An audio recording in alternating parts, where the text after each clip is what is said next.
حضرت ابو ہریرہ رضی اللہ تعالی عنہ سے روایت ہے کہ رسول اللہ صلی اللہ علیہ وسلم نے فرمایا، جو کوئی ایماندار ہو کر حصول ثواب کی نیت سے کسی مسلمان کے جنازے کے ساتھ جائے اور نماز و دفن سے فراغت ہونے تک اس کے ساتھ رہے تو وہ 2 قرات ثواب لے کر واپس آتا ہے۔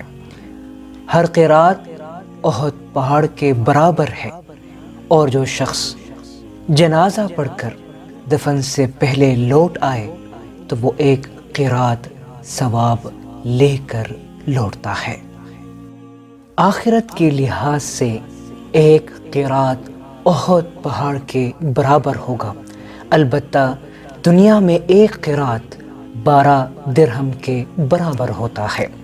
اس حدیث سے جنازے کے ساتھ چلنے، نماز پڑھنے اور دفن کے بعد واپس آنے کی اہمیت کا پتہ چلتا ہے۔